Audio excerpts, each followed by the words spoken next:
assim, uma das primeiras atividades quando eu entrei na faculdade foi assistir uma defesa de uma monografia que era resolução de equações cúbicas, De né? raízes enésimas. É, Cúbicas, e não, aí tinha cúbicas. isso. E foi, juro, acho que foi a primeira semana na faculdade, assim. Eu fui, Aham. assim, escorregando na cadeira, conforme o rapaz ia apresentando. Eu falei, gente, onde eu me meti? E Não, e agora, é bem finalmente, eu interessante. tô lidando, tô vendo, tô lendo sobre isso de novo, né? Assim, achei Isso, interessante. a lista zero, que eu nomeei ela como motivação para estudar números complexos, ela fala exatamente sobre isso, né? Ela vai apresentar essa ideia, porque vamos, deixa eu apresentar a motivação histórica. Só para começar, essa aqui é a nossa aula 1 de variáveis complexas e hoje a gente vai estudar um pouco da estrutura dos números complexos, beleza? Então, assim, quem está chegando aí no YouTube também vai estar vendo isso. Então, só para essa motivação aqui, é assim, o estudo dos números complexos, ele se dá muito por causa das equações de terceiro grau. Beleza? Então, assim, as equações, a resolução das equações de terceiro grau, elas. Você tinha muitas soluções para as equações de terceiro grau, só que a gente só estava interessado nas soluções reais para esse problema. Esse é o ponto. Por quê? Vamos lá, vamos entender. O que eu estou falando de equação de terceiro grau e solução real? Um fato importante, isso é um fato, beleza? Todo polinômio de grau ímpar tem pelo menos uma raiz real. Isso é um fato. Por quê? Porque as raízes complexas aparecem em pares. Então, se um polinômio tem grau ímpar, obrigatoriamente ele vai ter uma raiz real. Não é difícil de provar isso, isso faz no curso de análise real. Tá? Não no curso de introdução, mas no curso de análise mesmo. Você vai aí funções contínuas, vai para mais infinito, menos infinito, e isso você tem um objeto que está aqui no mais infinito, você tem um outro que está lá no menos infinito. Isso em algum momento tem que cortar o eixo real aí de algum jeito. Então, obrigatoriamente vai ter uma raiz real aí. Isso é decorrência do teorema do valor intermediário. Beleza? Não é uma coisa difícil de entender, né? Você tem um cara aqui, tem que ter alguém no meio aí que é o zero. Então, as equações cúbicas, em particular, estavam interessadas nessas soluções reais que apareciam, não nas soluções complexas, quando você, mais uma vez, estava olhando ali. Então, é por isso que, por exemplo, o Cardano, né, o Tartaglia e o Cardano foram as pessoas que deram origem a, né, foram as primeiras pessoas, de fato, a resolverem equações cúbicas de maneira completa, né? Digamos assim. Eu acho que, na verdade, o Tartaglia ele é a primeira pessoa a ter a solução completa da equação cúbica, e o Cardano, né, tem aquele desafio famoso entre o Tartaglia e o Cardano, onde o Cardano ele se faz de amigo do Tartaglia durante mais de 20 anos. Aí, quando o Tartaglia dá a solução para o Cardano, o que o Cardano faz? Cardano publica a solução do Tartaglia, dizendo que foi ele que fez. Né? Então, isso aí é aquele famoso amigo da onça. Né?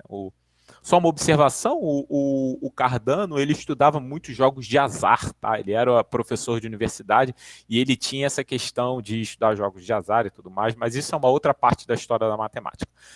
E, assim, muitas das soluções que apareciam quando você estava desenvolvendo esse problema das soluções cúbicas eram raízes, assim, eles só estavam interessados nos valores reais, mas ali apareciam muitos valores complexos na história. E aí o ponto é, que bicho é esse? E no decorrer da história eram simplesmente soluções descartadas. Eles chamavam de, isso é uma solução falsa, ou então, esse número é um número mulco ou inexistente, impossível. Eles chamavam esse tipo de coisa. E aí, bom, veio o tal do. O, eu esqueci o nome dele, mas, bom, enfim, tiveram dois caras, Angar, acho que é Angar o nome dele, que, mais uma vez, o desenvolvimento dos números complexos e dos números negativos, na verdade, eles são meio que concomitantes, tá? Porque, assim, as pessoas não levavam muito em consideração nem os números complexos, ou seja, quando você tinha uma equação desse tipo, com uma raiz negativa, ou dando um número negativo, esse número não era uma grandeza física, ele não estava ali, ele não existia um interesse físico dentro disso. Então eram valores relativamente descartados. E aí só com o Gauss, onde ele trata número como sendo número, Não tem esse negócio? Vamos tratar números como sendo números.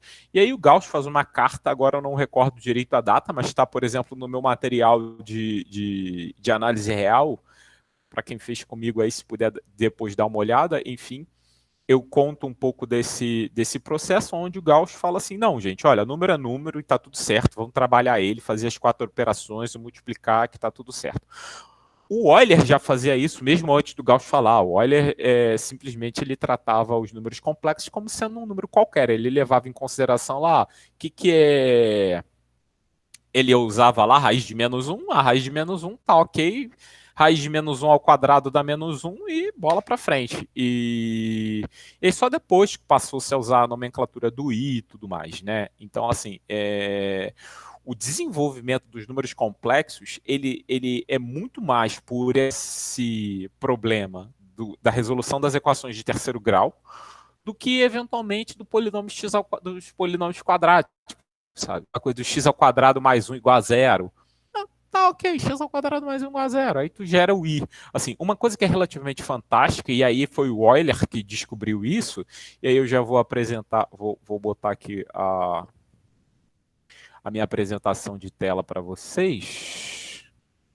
Vamos ver aqui onde é que tá. Calma aí. PowerPoint. Eu botei essa aula lá, tá? Eu botei aula lá. É uma ideia, tá? Assim, é porque como eu não tenho muita coisa preparada, eu acabei tendo que botar uma ideia das coisas ali e bola para frente, né? Porque tem que fazer as coisas. Mas aí. Esse Argan um Fala. francês que você fala do século XIX, eu acho. Isso, Argan. Isso. Jean Robert. Exatamente. Jean O Robert, Argan. Argan, né? Jean-Robert Argan. Escreveu Isso. lá Isso, ensaio exatamente. sobre o Tanto que o método plano complexo. Tanto que quantidades o plano complexo. imaginárias. Acho que está lá no teu E. material. Então, o plano complexo ele é chamado de Argan-Gauss. O plano complexo, em essência, entendeu? Então, ele tem essa característica aí de o Gauss é que o Argan ele faz as coisas, mas assim, o problema é que o Argan não era conhecido, né? Uma coisa é o Argan, outra coisa é o Gauss falar que você para como você tratar os números. Isso é uma coisa muito interessante também, que, por exemplo, o Cantor e o Dedekind, né, quando vocês fizeram um curso de análise real, eles se debruçaram sobre a condição do que é um número, né, mas assim, principalmente do que é um número real, mas muita gente na matemática, na época que eles estavam fazendo isso, diziam que isso era perda de tempo. Tá? Um cara que dizia que esse trabalho do Cantor todo que ele teve era perda de tempo era o Kronecker, né? O Kronecker, ele é uma das pessoas que impede o Cantor de ir para a Universidade de Berlim. Né? O Cantor ele fica lá no interior de. A Vanessa tá, saiu, mas deve voltar. O Cantor ele fica lá na universidade do interior da Alemanha durante grande parte da vida dele, mas o sonho dele era ir para Berlim. Mas o Kronecker, que era, digamos assim, o dono da cadeira de matemática de maneira geral, na Alemanha nunca deixou ele fazer isso. Né? Nunca deixou ele fazer isso. Tá? A Vanessa entrou e saiu. Olha, gente, talvez. É a conexão dela que deve estar fraquinha deve hoje. estar fraca, né? Mas não tem problema, vai tudo pro YouTube depois. Tá, Vanessa, relaxa que vai tudo pro YouTube depois. Eu vou tirar até minha tela para de repente ser. Desculpa. Então também vou tirar a minha, que talvez ajude. Que talvez ajude aí. Não, desculpa, gente. Pode deixar eu. Imagina. Se for Pode para melhorar falar, a conexão. Eu tive que sair rapidinho, imagino que você já tenha falado, desculpa se vai ser repetitivo com relação às listas, foi que eu tive que atender aqui, eu não consegui ouvir. Você tinha falado que uma lista era de motivação, né, para o estudo dos complexos, que seria essa lista Isso, exatamente. Uma lista, vou permitir aqui, calma aí. Uma lista. Deixa eu até abrir ela aqui. Eu vou abrir o mote para vocês aqui. Já tá aqui na minha. Tá aqui no ladinho, a minha aula 1 aí. Mas eu vou botar a lista 1 aqui também. Vou fazer um breve comentário. Eu vou falar sobre números complexos, beleza? A aula de hoje é sobre números complexos. E aí aqui tem uma lista, mais uma vez, essa aqui é uma lista de conta, né? Expresse os números complexos abaixo na forma... Aí a gente vai conversar sobre esse negócio aqui. R vezes E elevado a I beta, tá? Digamos assim, isso está em coordenadas cartesianas, eu estou pedindo para você passar para coordenadas polares. Aí, mais uma vez, a gente vai conversar isso na aula de hoje, porque você vai olhar assim, Marcelo, o que E elevado a I beta tem a ver com coordenada polar? Que coisa louca é essa? Tem sim, a gente vai ver aí daqui a pouquinho. Aí eu falo de argumento, mais uma vez, essa daqui é uma lista de conta, né? Até o exercício, se vocês repararem aqui do 1 ao 6, são do 1 ao 6 é conta, beleza? Simples assim, do 1 ao 6 é conta. Não tem nem muito assim o que pensar. Não é que não tem o que pensar, claro que tem o que pensar, só que são exercícios de conta maior. Aí o 7, o 8 e o 9 já é uma coisinha um pouquinho mais elaborada. Então, na verdade, o que acontece aqui são esses 3 exercícios aqui que são interessantes. Tá? Mais uma vez, na lista eu defino algumas coisas. Por exemplo, eu estou definindo aqui o disco de centro 0 e raio 1. O disco de centro 0 e raio 1 são os valores complexos, tal que o módulo de Z é estritamente menor do que 1. Tá?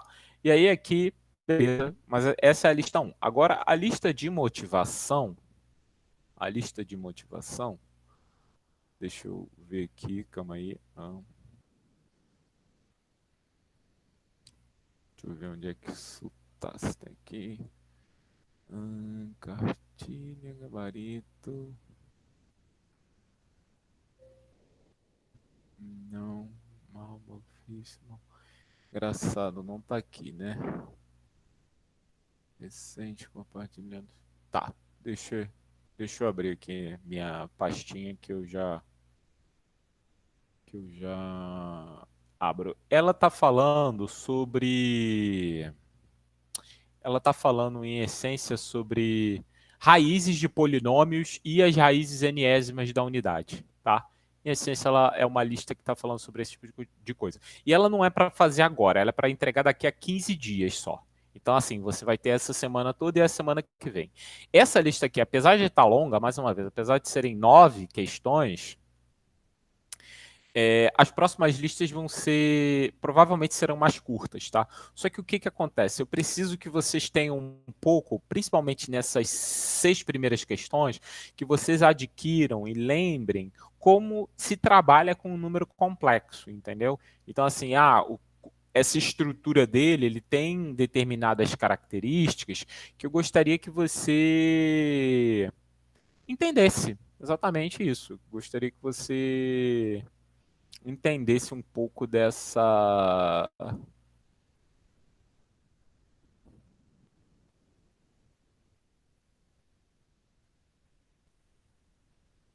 Para mim ficou sem som, para vocês também? Tá. Não, eu tô aqui. Tá. Que medo, eu já estava achando que eu tinha caído. Eu falei, não, tô aqui. Professor, na lista na 5C, só tem como voltar na 5C? O senhor pergunta que determina os possíveis valores de N pertencente aos naturais. I elevado a N, o B... Tá faltando um N está onde aí na C? Claro que está faltando um N aqui e certamente estará faltando a sua lista também. O N está aqui e o outro N está aqui. Opa. Ok. De um N aqui e um N aqui. Na verdade, um mais I é o conjugado, né? Z elevado a N menos Z barra elevado a N, onde Z é isso aqui, seria isso. Mas aí não tem. Rapaz, onde é que tá essa outra lista? Eu não tô achando aqui. Eu botei em algum lugar que eu mesmo não tô encontrando.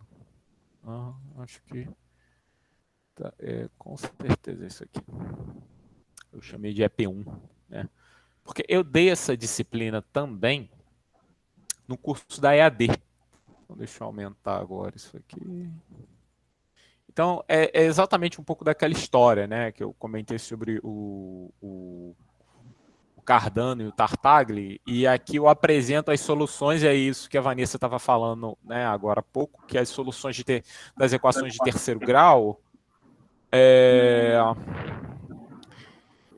fica esquisito, né? Às vezes você não sabe como é que funciona, mas, por exemplo, aqui eu mostro que a equação acima tem raiz real. Dica, use o limite quando x tende a mais infinito e a menos infinito e utilize o teorema do valor médio. Na verdade, não é o teorema do valor médio, é o teorema do valor intermediário, né? Falha minha aí na hora desse teorema do valor médio, mas é o teorema do valor intermediário. Se vocês não lembram, se vocês teoricamente viram esse teorema no cálculo, né? Aí eu não sei se fala, mas é exatamente isso, né? Se você tem P de x positivo e P de y negativo, então existe um D entre x e y tal que P de D igual a zero. Em essência é isso. Fez sentido aí? Sim. O teorema do valor. O teorema do valor. Intermediário. Esse teorema é importantíssimo, tá? Esse teorema, ele é importantíssimo dentro do curso de análise de maneira geral, né? Ele diz a seguinte coisa, né? Se f é contínuo, se f é... Isso que eu falo, tem que partir do pressuposto que é contínuo. Isso, mas aí eu tô... como eu tô falando de um polinômio, então é contínuo, né? Então, se f, né? Se f é ótimo. Se f é contínuo em AB, eu vou botar assim... Em AB, tá o quê? Tá o quê? F de A menor do que zero. Podia ser o contrário, tá? F de B, F de B, então,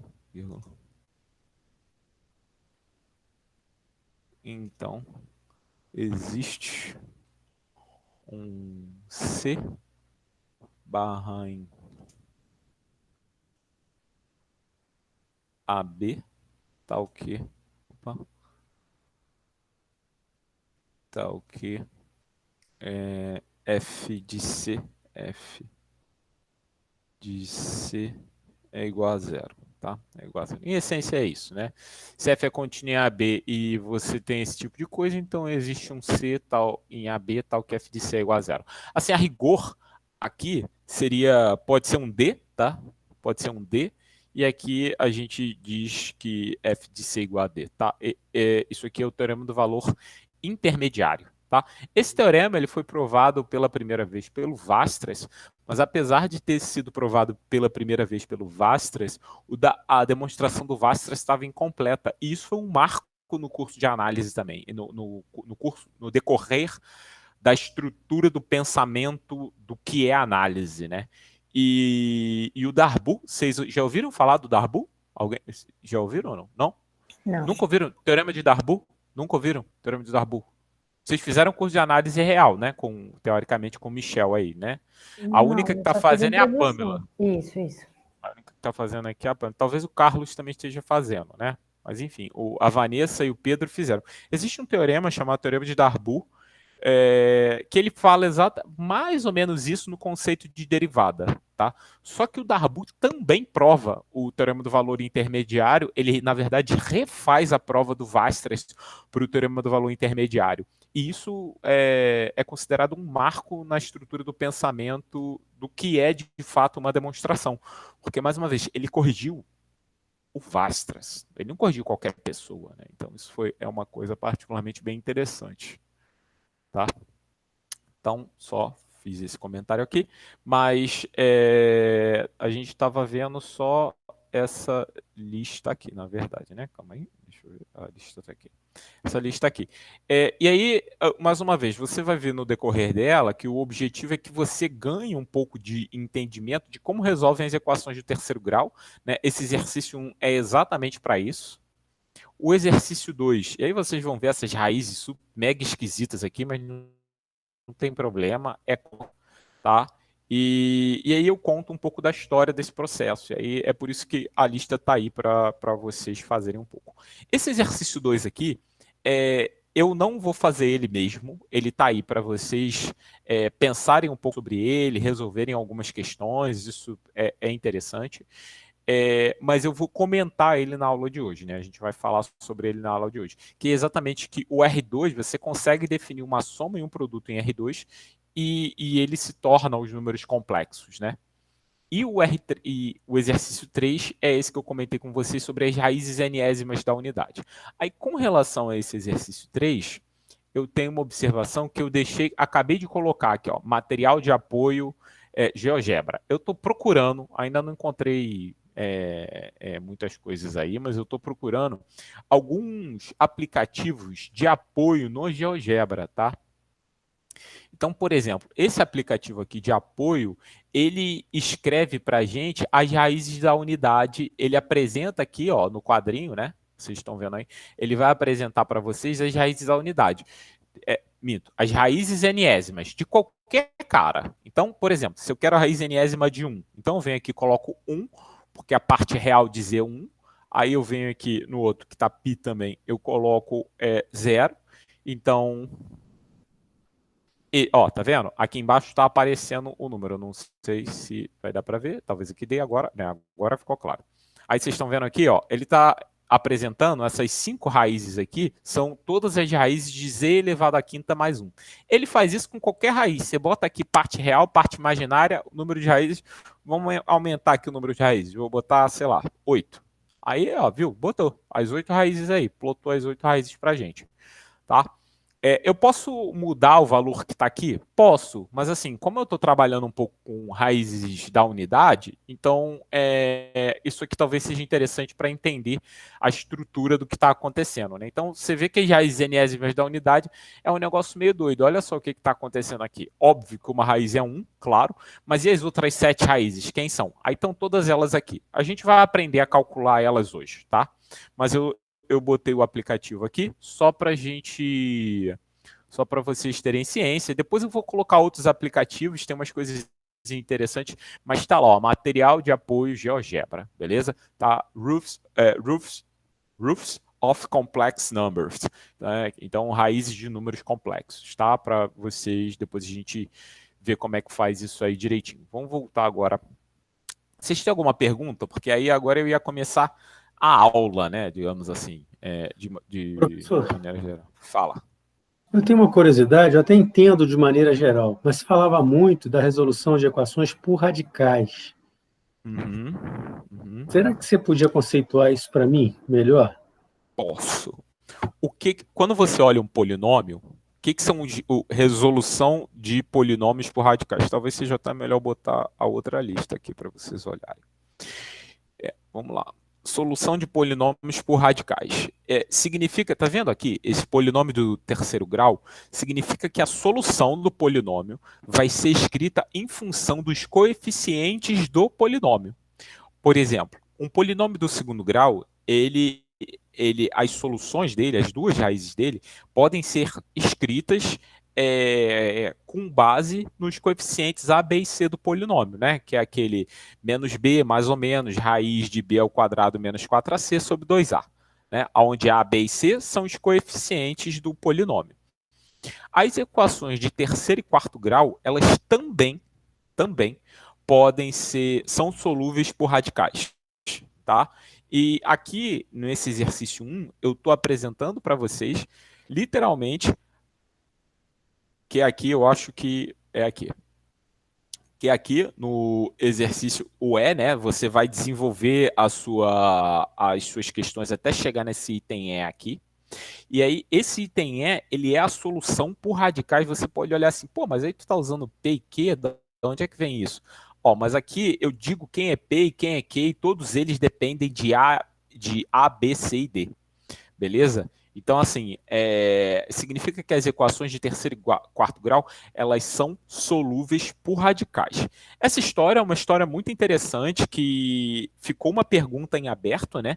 Se as equações de quinto grau em diante seriam solúveis por radicais ou não. Como as equações de terceiro e quarto grau, elas eram solúveis por radicais, então os matemáticos, de maneira geral, achavam que sim.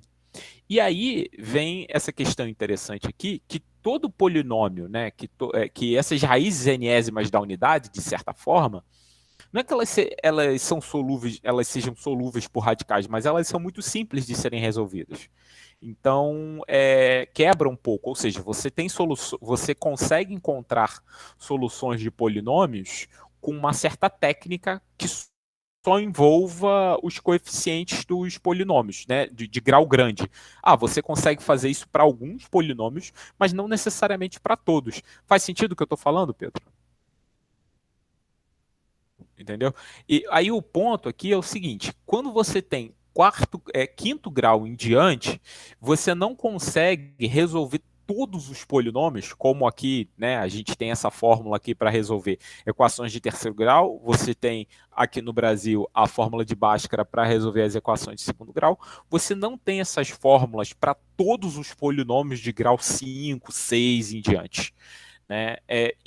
E é muito interessante a história disso, o Pedro, porque o Abel, o matemático Abel, né? O Abel, ele caminha na direção de resolver esse problema, só que infelizmente ele morre muito cedo. O Abel, ele vivia, se eu não me engano, ele vivia num país do leste europeu, sabe? Muito fodido, inverno rigorosíssimo. Então, assim, ele pega um resfriado, uma pneumonia dessa, mata ele. Nossa, coitado do Abel. Se você sabe a história do Abel, depois tu procura a história do Abel para você ver. O cara desgraçado, mulher morreu, ele não tinha comida em casa, tentou publicar artigo, não conseguia. Realmente a história é desgraçada. Infelizmente, morre cedo, sei lá, não tinha nem 30 anos, ele já morreu de pneumonia. Ele estava começando a desenvolver um problema interessante para resolver esse problema, mas infelizmente ele não concluiu. O Ruffini, lembra, sabe, Brio-Ruffini, aquele método tal de calcular raiz? Então, o Ruffini, ele diz que provou que não dava que existiam polinômios que não podiam ser encontradas raízes por radicais. Só que ele faz uma demonstração tão longa que ninguém lê.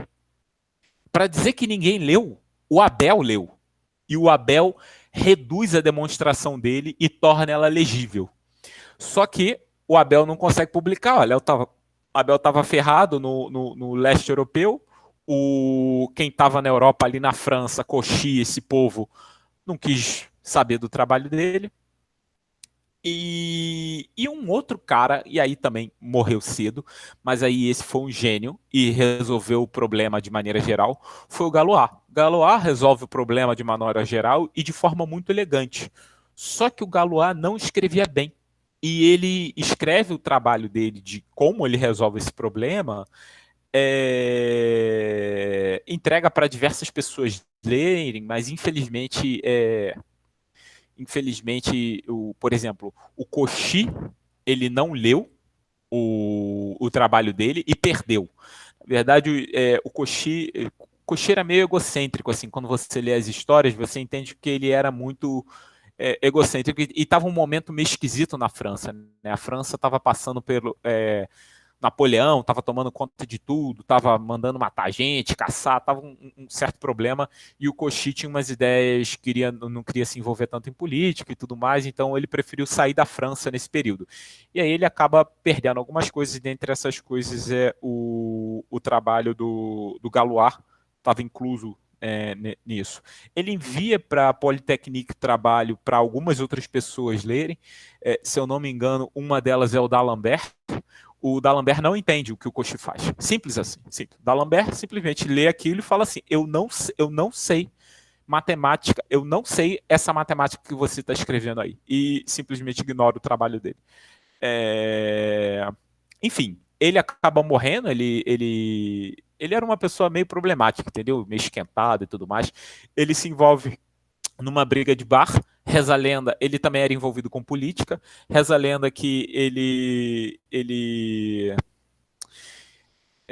gracejou, digamos assim, uma mulher que não devia, foi desafiado e morre num duelo no dia seguinte. É claro que ele não morre no dia seguinte, beleza? Ele toma um tiro de 22 na barriga. E a história, na verdade, ele é um pouco mais... É fogo, né? Ó, tu me perguntou um negócio, aí eu tô fugindo tanto do assunto que é fogo. Mas deixa eu só terminar de contar a história. Ele toma um tiro de 22 22 na barriga. Só que quem dá a arma para ele, isso é uma história muito complicada. Tem um livro que é do Ian Stewart que explica bem essa história direitinho. Agora eu não vou. É o que fala de simetrias. Se vocês forem procurar, é o livro do Ian Stewart que fala sobre simetrias. Já está empacotado, senão até puxava ele aqui. Mas é o que fala de simetrias. E o que ocorre é que o amigo que leva a arma para os dois duelarem no dia seguinte era um amigo do Galois. Só que esse amigo do Galois, na verdade, pelo que o Ian Stewart conta, ele estava interessado nessa mulher que o Galois estava gracejando, e aí ele chama um amigo dele, marinheiro, para desafiar o Galois. Você está entendendo como a história é meio complicada? E aí, esse pseudo amigo do Galois, ele leva as armas que vão ser usadas no duelo. E é óbvio que o Galois não dispara o tiro dele. Aí a gente não sabe, porque isso não está claro na história, se a arma do Galois de fato podia não estar nem carregada, entendeu? E o outro cara dispara um tiro de 22 na barriga dele e ele fica 4 dias agonizando no hospital até morrer. Então, assim, a gente acha que ele morre, sei lá, no duelo, assim, imediatamente. Não, ficou sofrendo aí um tempão no hospital e por causa de um amigo traíra, assim, teoricamente, se você pensar dentro desse aspecto. E ele é que resolve, a teoria dele foi descoberta, digamos assim, 20 anos depois.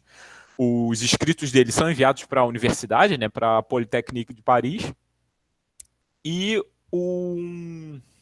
agora eu não recordo o nome do matemático que pegou o trabalho do Galois e simplesmente ele já estava desenvolvendo um pouco dessa teoria de grupos, né? E aí o trabalho do Galois foi elucidado, né, digamos assim, apresentado para todo mundo, onde ele resolve completamente esse problema. A correspondência de Galois, ela resolve que problema, né?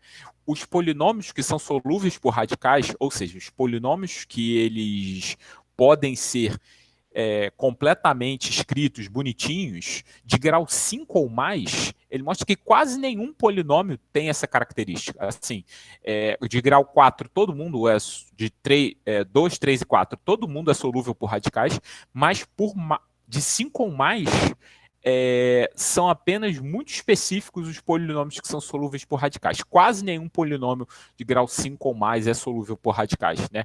E isso é uma consequência da correspondência de Galois, que associa os grupos solúveis, bom, aí grupos é no sentido de estrutura de grupo mesmo, essa que, sei lá, a gente estuda no curso de álgebra, ao grau dos polinômios. Digamos assim, se você tem um polinômio de grau 5, você vai conseguir um grupo que tem 5 elementos que vai fazer determinadas coisas e vai admitir essa associação. Esse polinômio vai estar completamente associado a esse grupo e aí esse grupo não vai ser solúvel por radicais e, consequentemente, esse polinômio não vai ser solúvel por radicais. Na verdade, assim, o grupo não é solúvel, consequentemente, o polinômio não é solúvel por radicais. Esse resultado, eu acho que o melhor lugar, se você um dia quiser pesquisar um pouco mais sobre ele, é o livro do Adilson Gonçalves. Eu acho que o lugar que isso está... O livro do Adilson é um livro ótimo, tá? De álgebra. Álgebra é o nome do livro, do Adilson Gonçalves. E ele conta essa história toda e fala sobre esse problema aí, e é bem interessante. O Adilson, ele é um ótimo escritor. E eu fiquei 20 minutos contando a história desse processo aí de ser solúveis por radicais que você pediu. Eu espero ter respondido a sua pergunta. Muito interessante toda essa história. E não sabia que realmente, na verdade, quem duelou com o Galois não foi o marido traído. Foi um encomendado, provavelmente Sim. do amante, que era o falso amigo do Galois, e deve ter dado uma arma para ele não municiada. Incrível. Sim, sim. Tem um livro sobre simetrias do Ian Stewart que conta essa história em detalhes. Então, assim, eu só sei disso pelo que eu li no livro do Ian Stewart, tá? Então, assim, se quiser depois dar uma olhada, ele tem, se procurar Ian Stewart na internet, simetria, você vai encontrar ele na Amazon, tá? É bem simples. Agora, vamos voltar para o nosso bate-papo aqui, que é a aula mesmo, né? Então, mais uma vez, isso que eu estou escrevendo aqui, resumo, e aí, Vanessa, de repente para você não é resumo, Vanessa, que é Não a ideia... muito. Não muito. que, não muito, Mas já né? eu já dei uma lidazinha, para não ficar muito perdida. O que ocorre, e aí eu acho que isso é interessante da gente ver aqui, deixa eu até pegar já minha canetinha, o que acontece, né? Os números complexos, eles entram no R2 e com a operação de soma e produto, beleza? Então, assim, na verdade, a gente tem os números complexos, e aí dentro dos números complexos a gente simplesmente define, um número vai ser imaginário puro, né? Ou seja, ele vai ser imaginário o I, né? Ele vai ser o cara que tem essa característica, que vai ser, quando eu pego ele e elevo ao quadrado, isso dá -1, ou seja, já entra uma estrutura interessante, porque quando eu estava na reta, eu não tinha isso. Todo número, quando eu elevava ao quadrado, com a estrutura da reta, né? Quando eu digo estrutura da reta, eu digo a estrutura de ordem que a gente estabelece na reta. Por aquela estrutura de ordem que a gente estabelece na reta, todo número, quando eu elevo ao quadrado, dá um número positivo. Então, mais uma vez, isso vem dessa necessidade.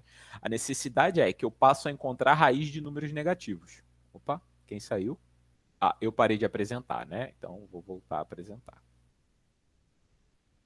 Apresentar a tela inteira. Permitir.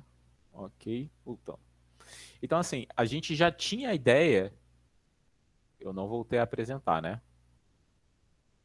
Eu vou parar de apresentar de novo. Calma aí. Gente, vocês estão me ouvindo? Sim, ouvindo sim, só não estamos vendo a tela.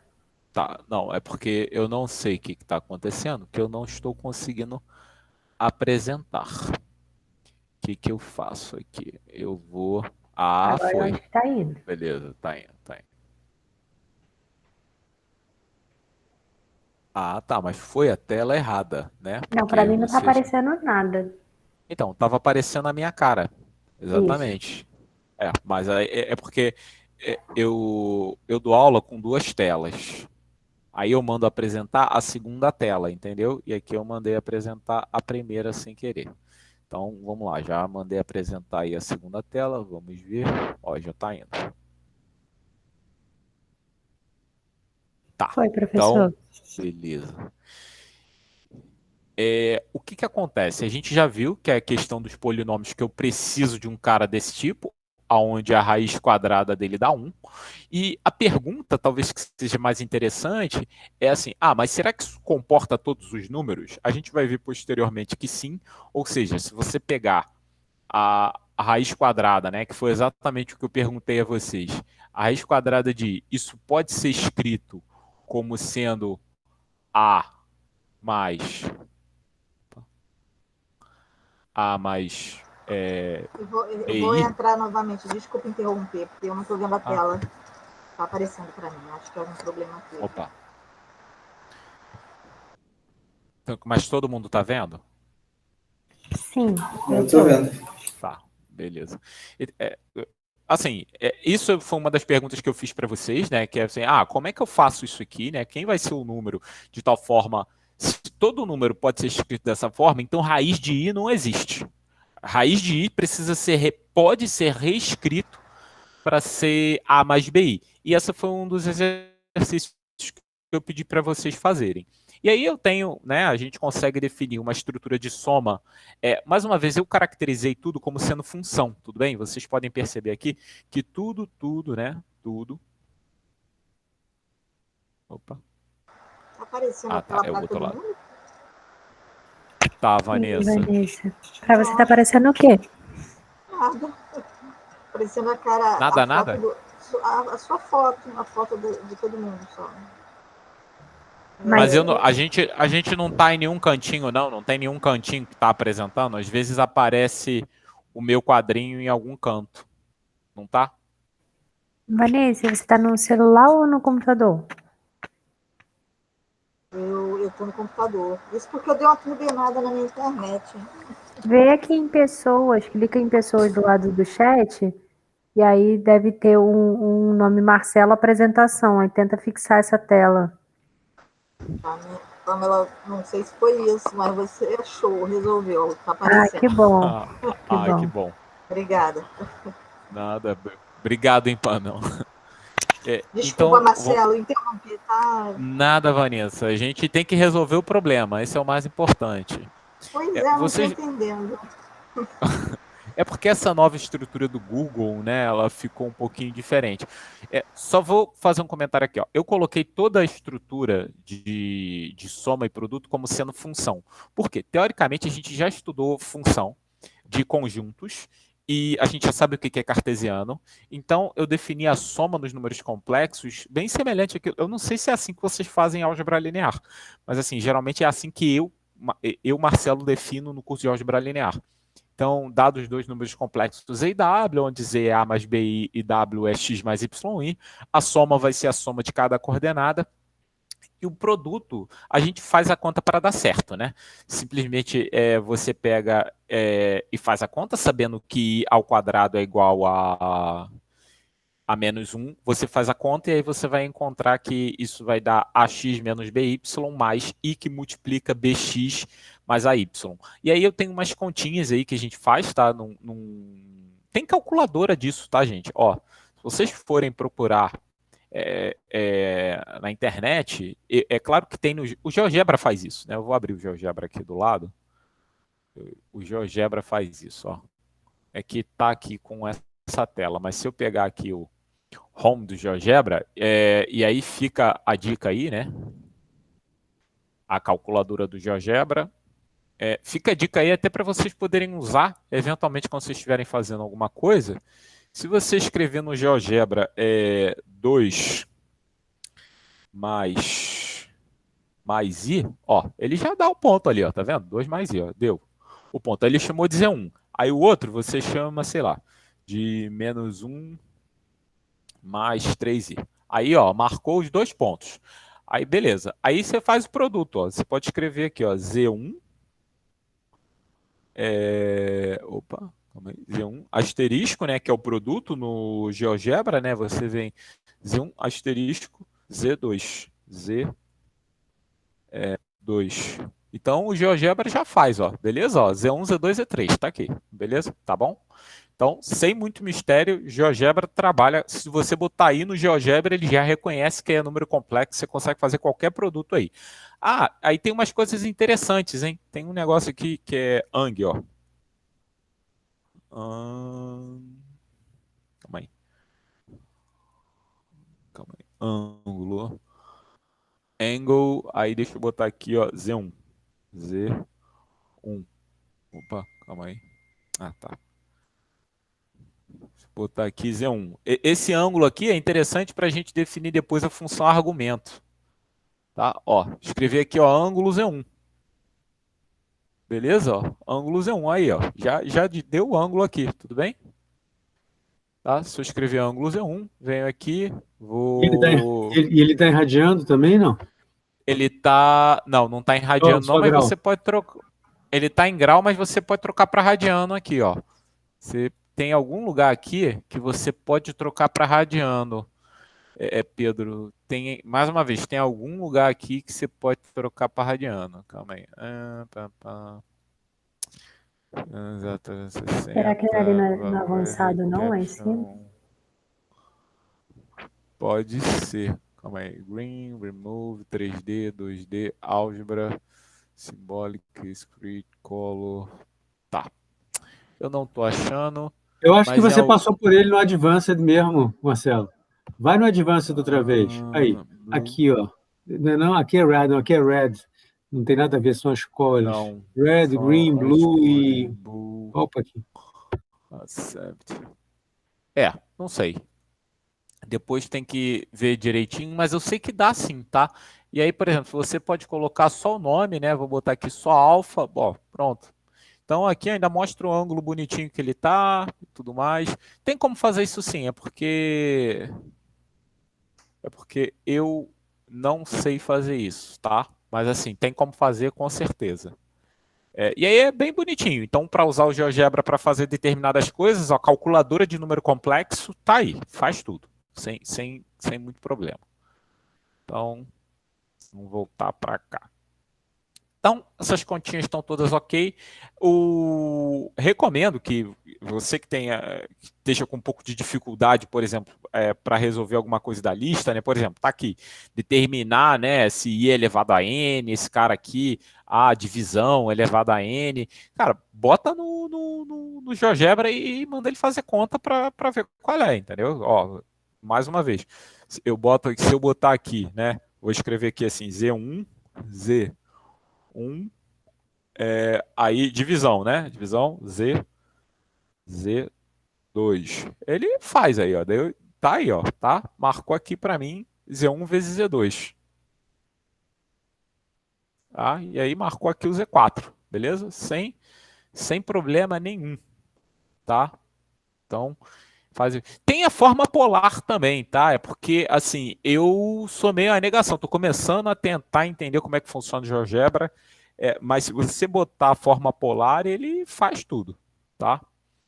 Então não tem estresse nenhum. Eu estou tentando descobrir como é que fazem as funções aqui, tá? Mas isso aí de repente, papo para uma outra aula, tá? Mesma coisa, aí você faz aqui, ó, Z4, a quinta, né? Você pode fazer o que você quiser, enfim. Então vamos voltar lá só para a gente ver a aula.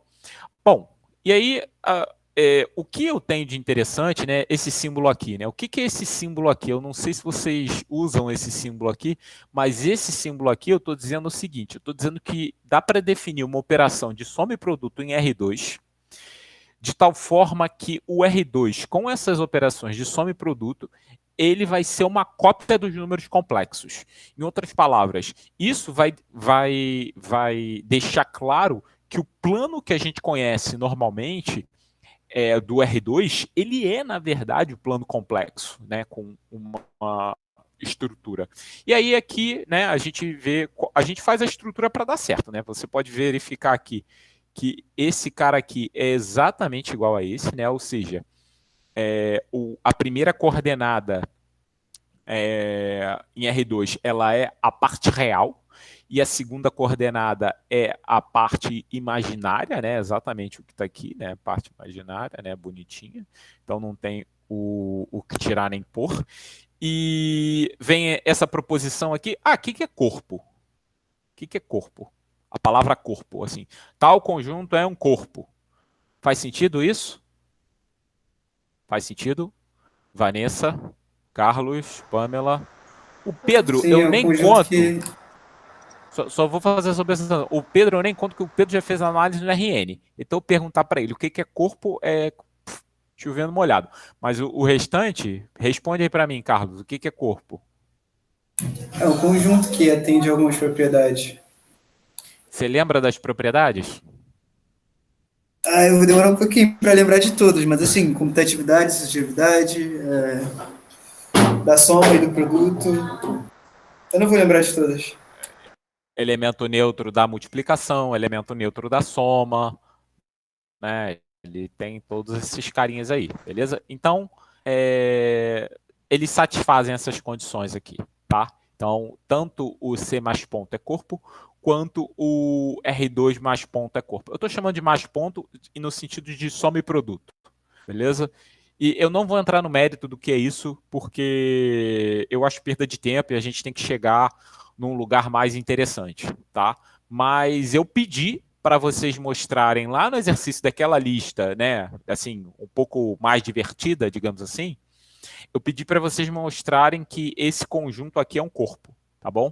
Que R2 mais ponto é um corpo.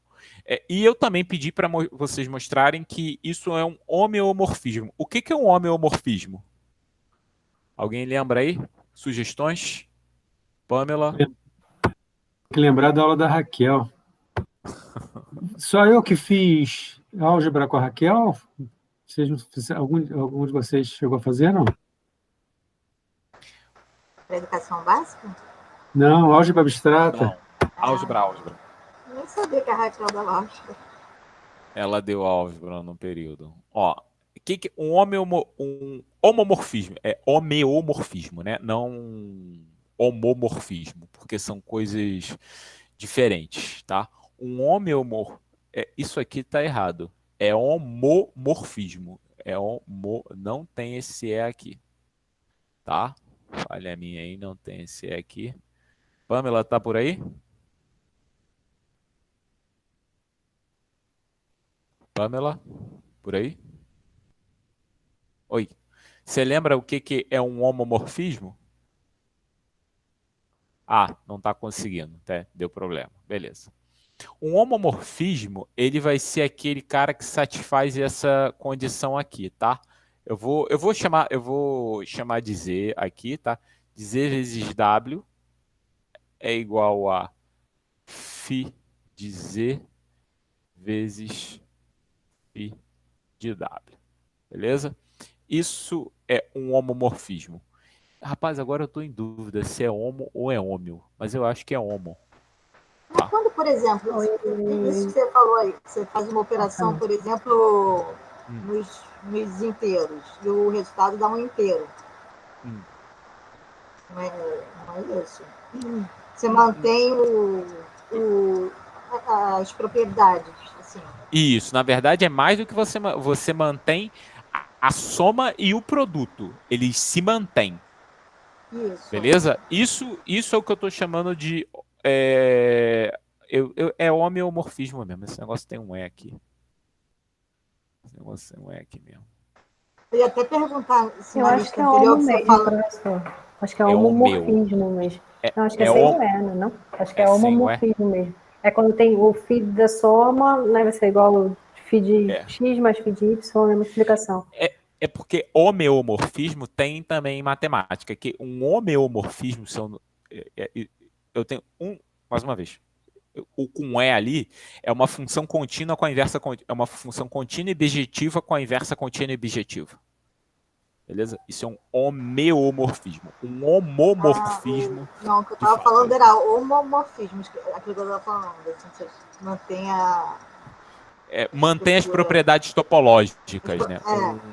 Mantém as propriedades topológicas. Mas um homomorfismo é o que mantém as propriedades algébricas.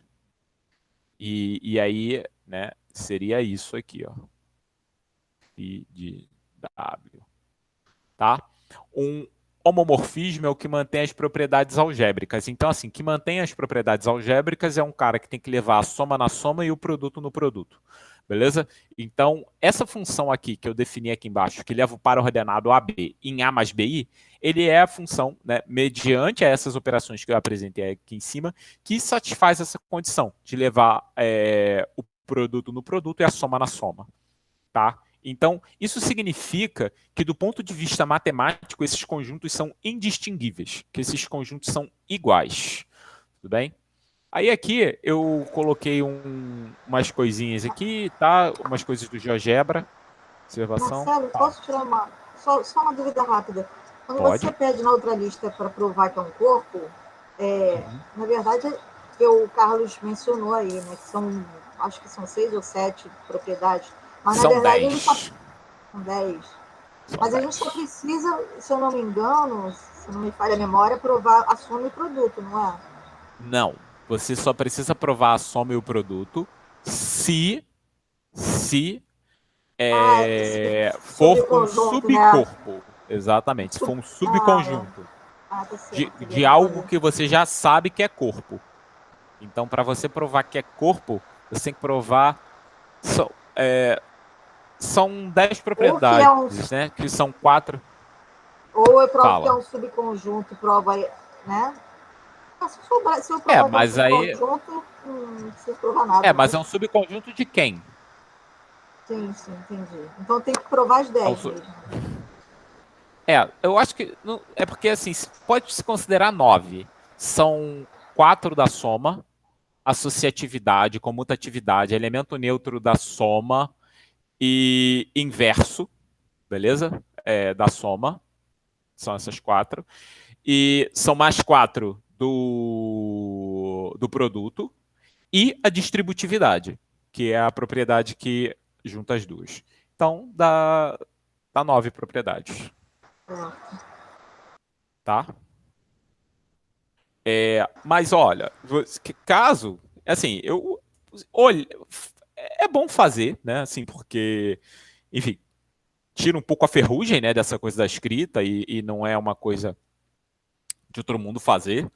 Mas isso essas propriedades tem feito em qualquer lugar. Se você quiser, por exemplo, ver em qualquer um daqueles livros lá que eu apresentei, tem no Ávila também.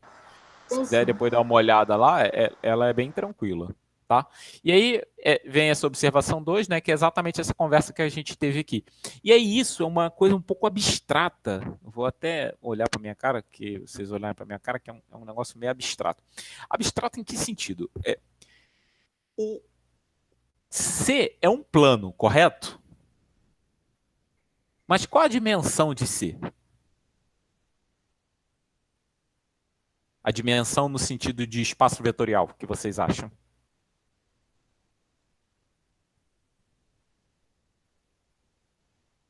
Ih, gente, agora todo mundo ficou mudo? 4? Não, eu tô falando de C. Eu tô falando de C. Eu não tô falando de C cartesiano C nem nada. Eu tô falando de C. Tá. C é o R2. Agora eu tô perguntando qual a dimensão de C.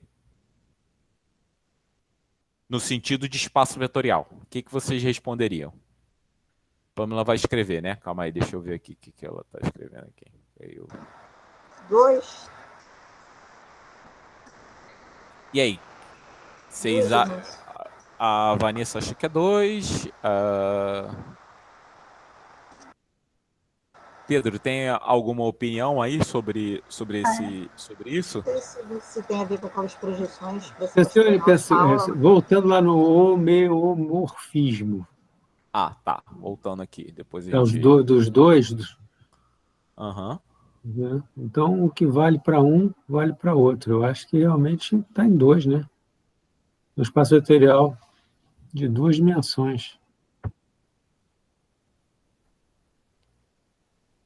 Carlos, o que você acha? De acordo com essas operações aí, não deveria dar para sair de 2, né? Do plano. Como a gente está olhando no espaço vetorial real, é 2, né? Mas não tem, Por que não é 2? Por que não é 2? Não, porque tem uma questão da dimensão do espaço complexo também, não tem? E esse é o ponto.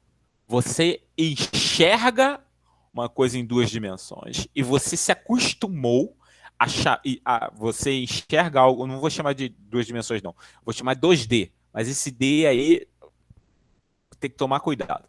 Você se acostumou a entender que 2D tem dimensão 2. Só que quando você está olhando no contexto das variáveis complexas, quando você chama o R2 de um espaço vetorial de dimensão 2, esse espaço vetorial de dimensão 2 está sustentado pelo corpo dos números reais, correto? Assim, a sua base são os números reais. Então, a sua base tem dimensão 1. Então, se você está olhando agora para a sua base como o conjunto dos números complexos... Professor, rapidinho, você falou que a sua base tem dimensão 1, tem dimensão 2, né, nos reais? Não, a base tem dimensão 1. Ah, a base, sim, não o espaço. Tá, ok. Não o espaço. Então, assim, se eu for considerar como dimensão o conjunto dos números complexos, então C tem dimensão 1.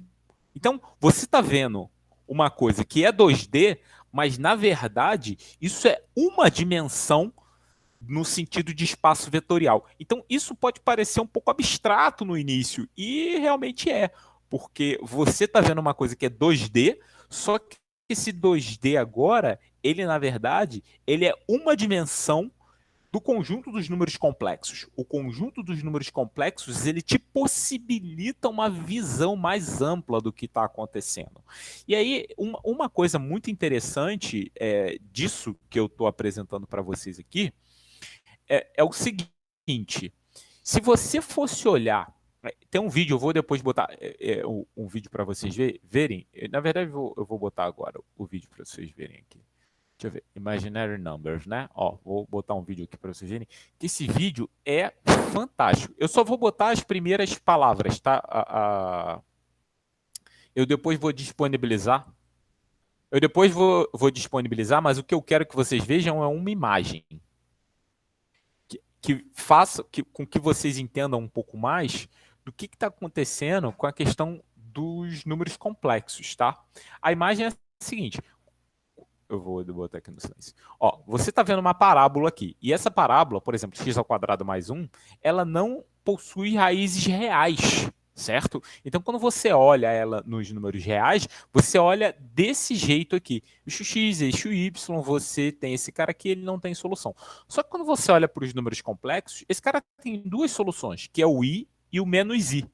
E esse é o ponto, que você está enxergando uma coisa que você não concebe inicialmente. Eu vou botar todos esses vídeos. Esse cara fez aproximadamente 10 vídeos explicando algumas ideias de números imaginários e eu vou deixar para vocês verem.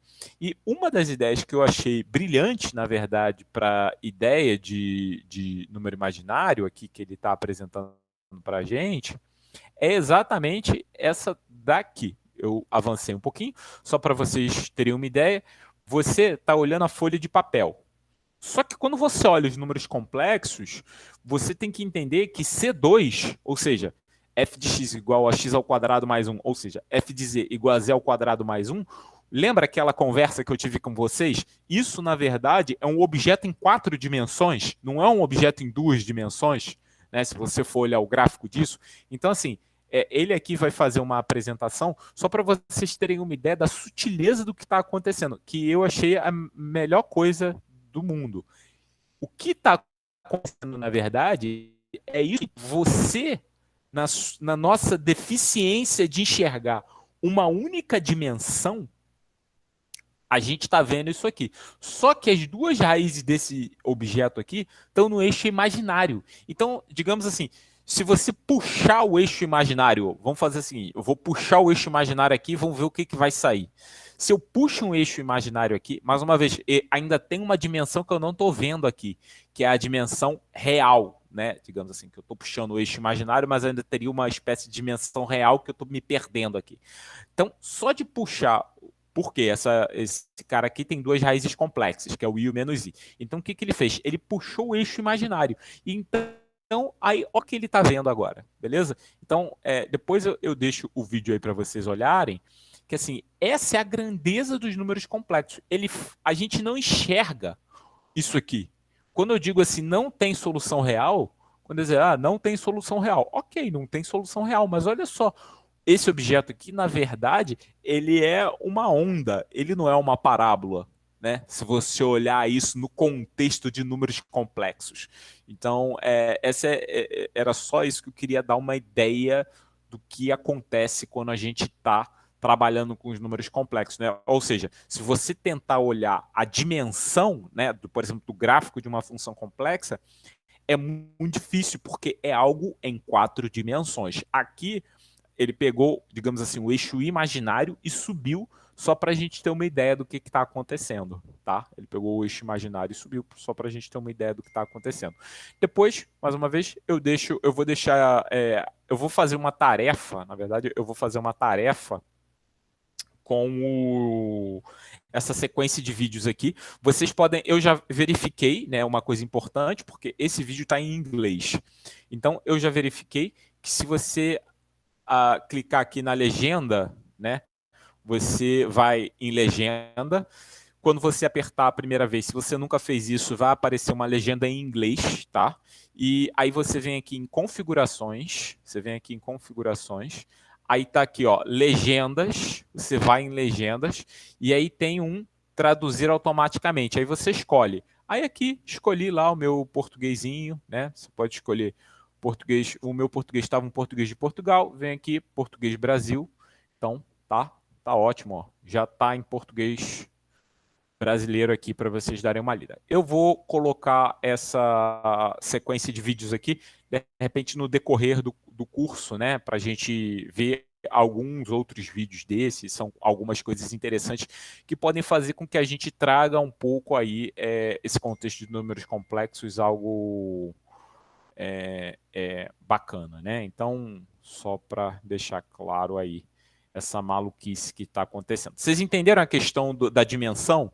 Na verdade, a gente está em uma dimensão só, apesar de a gente ver uma coisa que é um plano, mas no contexto de números complexos, um plano tem dimensão 1. Né? É meio maluco, mas é importante aí para a gente ter essa primeira noção. Bom, agora o que eu vou falar aqui são algumas coisas relativamente básicas na questão das contas, né? Opa, parei de apresentar de novo. Do nada esse cara para de apresentar, né? Então, tela inteira. Tela 2. Assim, o conjugado talvez seja um contexto que ele está um pouco fora do quando a gente trabalha com números, digamos assim, não é números complexos, né, mas ele está um pouco fora quando a gente fala de número de plano, né? Quando você está no plano, você fala assim, o que é conjugado quando você está no plano? Isso eu não sei nem se faz muito sentido. Mas já vai apresentar, tá indo. Né? Ocorreu um erro no compartilhamento, dispensar o compartilhamento. Então, vou parar o compartilhamento, vamos tentar de novo. Tela inteira.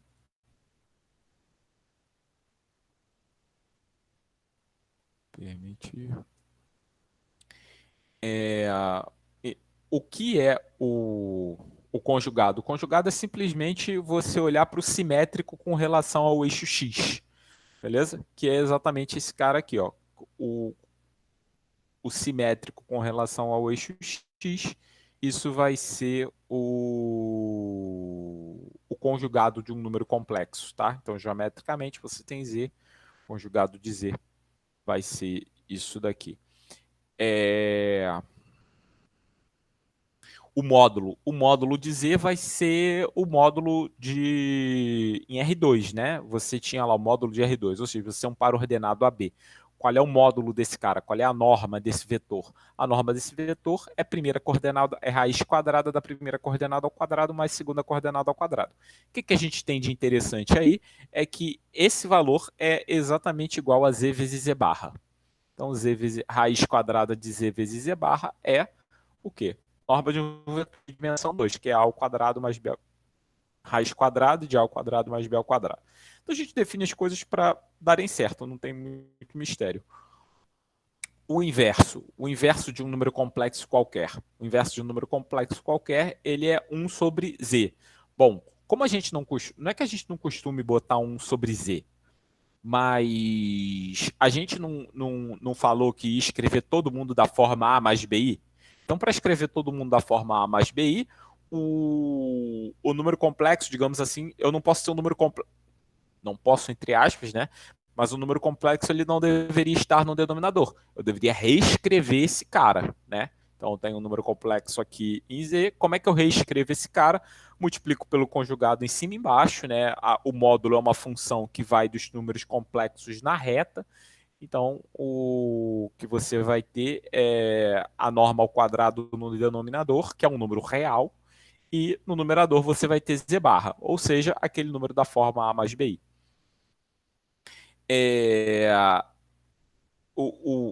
Isso aqui eu vou escrever aqui, mas assim, são coisas relativamente simples, né? Se você tem um cara da forma... Deixa eu escrever isso aqui mais para cima. Se você tem um número da forma A mais BI, e você tem um outro número da forma A menos BI, né?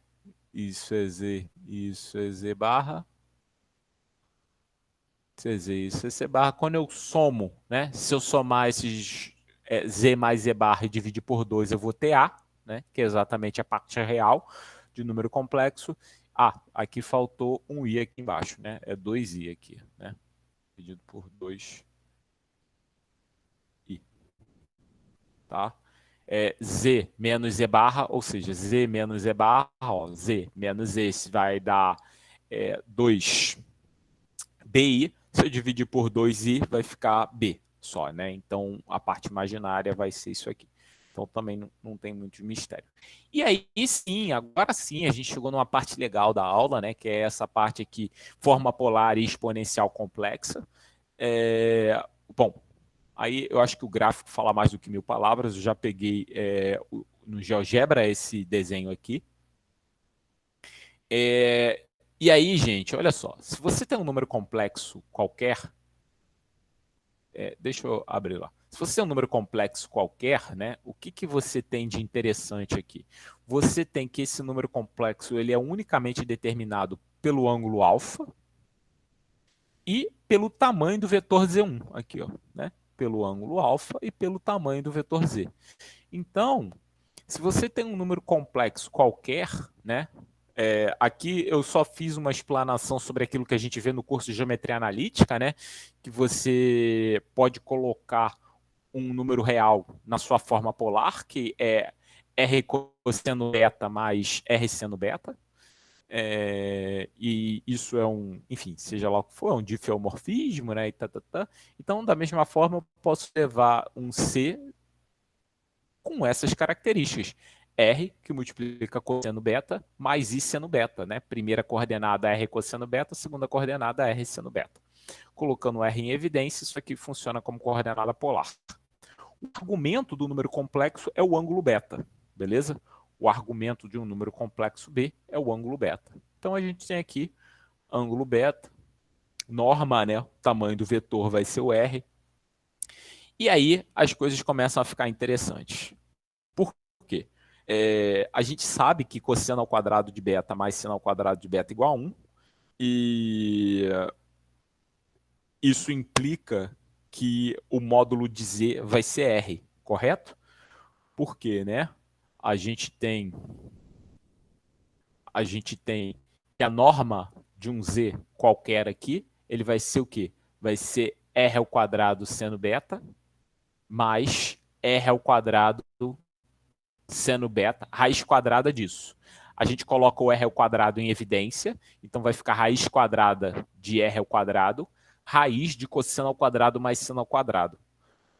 Cosseno ao quadrado mais seno ao quadrado é igual a 1, então vai sobrar o quê? Vai sobrar raiz quadrada de R. R, apesar de ter posto aqui que R, assim, talvez não, né? Com certeza. Esse R aqui, na verdade, isso aqui não devia ser R2, não. Na verdade, isso aqui devia ser... Opa! Por que isso não está rabiscando? Uma hora rabisca, outra hora não rabisca. Tá. Isso aqui devia ser 0 mais infinito. Opa! Aberto, né? Mais infinito, cartesiano. R, tá? A rigor, esse R2 aqui, primeiro, devia ser isso aqui, tá bom? 0 mais infinito, e isso já dá o R2 todo, tá? Sem problema. Então, assim, o R aqui, ó, como eu estou mostrando aqui, esse R ele é um valor positivo, maior ou igual a 0. Então, raiz quadrada de R ao quadrado, a rigor, isso é módulo de X, tá? Isso é módulo de R, perdão. Só que como R já é maior do que 0, então isso vai ficar positivo, tá? Então não tem muito problema. E aqui é o ponto onde vocês têm que estudar um pouco e talvez se dedicar aí um pouco com relação aos exercícios, né? Porque aqui eu parto do pressuposto que vocês meio que sabem fazer essas contas. Ó, tem um cara aqui que eu tô meio que... Eu defino algumas coisas sem falar, né? Eu tô definindo um negócio. Por exemplo, S1. Eu tô definindo S1 aqui, ó. S1 vão ser os Z pertencentes aos complexos, tal que o módulo de Z é igual a 1. Ou seja, S1 é só a bordinha do círculo, beleza? S1 é a fronteira do disco, beleza? É a linhazinha, tá? E aí isso é interessante, né? Se você pega dois caras com argumento 1 e faz o produto deles, aí, cara, aí é que são elas. Aí, ó, isso aqui vai ser, na verdade, o produto de dois caras com argumento, né? Minto. O argumento do produto vai ser o produto dos argumentos. A gente pode ver isso sem muita dificuldade lá no GeoGebra, né? Se eu abrir aqui o GeoGebra. Cadê o que eu estava fazendo?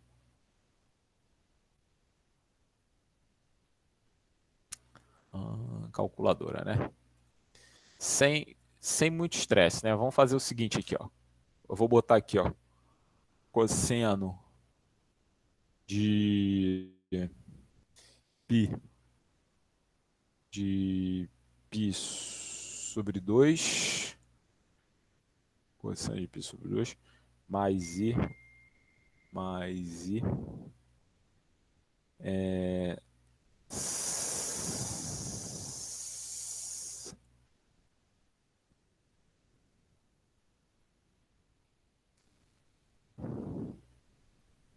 será que ele lê seno?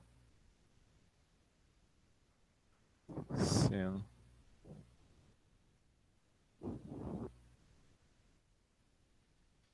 de pi sobre 2.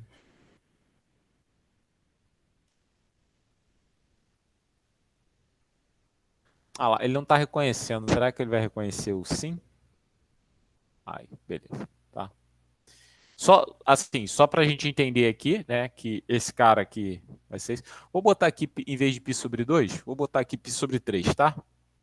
π sobre 3. E aqui também eu vou botar o π sobre 3. Beleza? Então a gente tem esse cara aí. Esse é o Z5. Agora, olha só. Muita calma nessa hora, né? Deixa eu botar ang aqui, ó. Ang. Gente, vocês, assim, mais uma vez, vocês sempre podem fazer esse experimento, né? Aí, qual é o ângulo? De que objeto eu quero? Eu quero o ângulo de... Vamos fazer isso com Z1. Z1. Tá, Z1. Aí agora... Depois a gente vai fazer... Depois eu mudo esse rótulo aqui, vou tirar...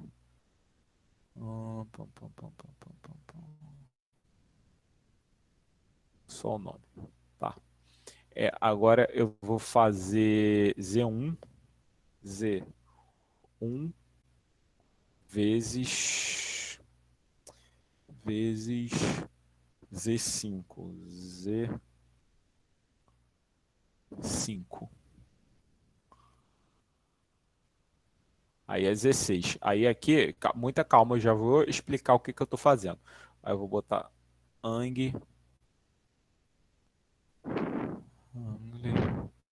Z6. Aí, ó, tá? Só para vocês terem uma ideia aqui, ó. O que aconteceu, né? Eu tinha aqui Z1 e aí aqui eu tenho Z6. Eu não lembro, deixa eu ver aqui, vet. Eu não lembro agora como é que eu faço para colocar o vetor. Talvez eu possa fazer assim, né? Calma aí. Vetor. Eu vou botar aqui. E aí o outro aqui, 16. Ó, você tem o e v aqui, certo? Os vetores, né? Assim, só eu não sei mandar calcular módulo, norma, mas vocês podem ver que o que aconteceu aqui é que, ó, esse ângulo entre U e V é 30 graus. Isso aqui não é difícil de mostrar. O ângulo entre U e V aqui, ó, que vocês estão vendo, entre... Eu devia apagar os rótulos, né? Enfim, eu devia apagar os rótulos. Mas esse ângulo entre U e V aqui, ele é 30 graus. Assim, aqui dá para perceber que se você ligar esses pontos aqui, o ponto A, Z6 e Z1, isso vai ser um triângulo equilátero, né? Assim, visualmente dá para perceber isso. Mas se eu mandar calcular a norma de 16, eu não sei, deixa eu ver aqui se isso vai acontecer. Pode acontecer, né? 16. E aí, ó, calcula, que beleza. Rapaz, o GeoGebra é bom demais. Ó, norma 16, aí eu vou mandar calcular a norma de Z1. Ó, norma de Z1. Norma de Z1. Ó, igualzinho, ó. Estão vendo que deu igualzinho? Ó, norma 16 e norma de Z1 igualzinho. Ou seja, quando eu multipliquei por um cara de módulo 1, ele simplesmente rotacionou o ângulo que estava ali. É isso que acontece quando você multiplica por alguém que tem módulo 1 nos números complexos, tá? Ele simplesmente rotaciona. Então você vê aqui, ó, Z6 é simplesmente rotacionado de 30 graus. Se você mandar multiplicar de novo Z6 por Z1, ou seja, vai multiplicar por esse cara ao quadrado, você vai ver que ele vai rotacionar o quê? Minto, isso aqui é 60 graus já, né? Você vai ver que ele vai rotacionar 120 graus, tá? Então, assim, é só para vocês terem uma ideia de que esse tipo de coisa acontece. O GeoGebra é uma ferramenta ótima para vocês visualizarem esse tipo de coisa. E aí vem isso que acontece na escola, né? Na escola, você chama isso aqui de, oh, meu Deus, fórmula de Moivre. Oh, eu acho um negócio tão bobo. Mas na escola, a fórmula de Moivre é um negócio assim de outro mundo. É bobo, mas ao mesmo tempo é espetacular. Né? É bobo, mas ao mesmo tempo é espetacular. Isso é uma conta, tá, gente? Você mostrar que Z vezes W vai ser, ou seja, a multiplicação de dois números complexos quaisquer, ele vai ser o quê? Ele vai multiplicar os módulos e vai somar os ângulos, tá? E é exatamente isso que eu comento aqui com os caras de norma 1. Né? Os caras de norma 1 vou simplesmente somar os ângulos, tá? Mais uma vez, podem tentar fazer essa conta. Essa conta não é difícil de fazer. E aí depois a gente... Se vocês tiverem alguma dúvida, eu sempre dou uma aula que a gente tira dúvidas. E aí se vocês ainda tiverem dúvida para fazer isso, eu faço. Não tem problema nenhum, tá? Porque senão a gente fica preso durante muito tempo. Bom, aí vem um negócio que eu acho que explode a cabeça de todo mundo. Pelo menos explode a minha. Entendeu? A primeira vez que alguém me contou isso, eu falei, como? Como? Isso é mentira, isso não pode ser verdade. O quê? Cosseno teta mais i, cosseno beta mais i seno beta é a mesma coisa que é elevado a i beta. Como? Mais uma vez, existe uma explicação analítica para isso, mas essa explicação analítica ela é feia, você está entendendo? Porque ela é só uma conta. Eu pego a série do seno, eu podia fazer isso aqui agora. Eu posso pegar a série que define o seno, a série que define o cosseno, a série que define a exponencial, fazer a soma da série que define o cosseno mais a soma da série que define o seno, e isso você vai ver que dá a série do E elevado a I beta. Aí você pode estar se perguntando assim, como assim a série, Marcelo? O que eu estou falando? Aí eu vou fazer uma pergunta para vocês. Vocês já ouviram falar em série de Taylor? Já? Série de Taylor faz sentido? Vocês estudaram série de Taylor em algum curso? Não? Vocês estão fazendo uma cara assim que não. Nenhum de vocês estudou série. Só em passando. Não lembro. Eu estudei, mas não lembro. Talvez Foi esse comentário do Michel, muito longe. Então, esse é o problema. Série de Taylor é uma parada que está no final de todo o curso. Série de Taylor está no final do curso de cálculo 1B. A última coisa que se vê no curso de cálculo 1B é série de Taylor. A última coisa que se vê no curso de cálculo de variáveis no curso de análise, esse que teoricamente vocês estão fazendo agora, a última coisa, depois de derivada, é derivada de ordem superior e, consequentemente, série de Taylor. Então, o que o professor faz? Não vê. Então, neste curso aqui, em algum momento, eu vou dar série de Taylor, beleza? No sentido de variáveis complexas. que na verdade são a série de Taylor é um caso particular das séries de potência. E a gente vai estudar a série de potência aqui no curso. Então, assim, em algum momento eu vou ver isso quando a gente estiver vendo derivada. Vai ser daqui a pouco.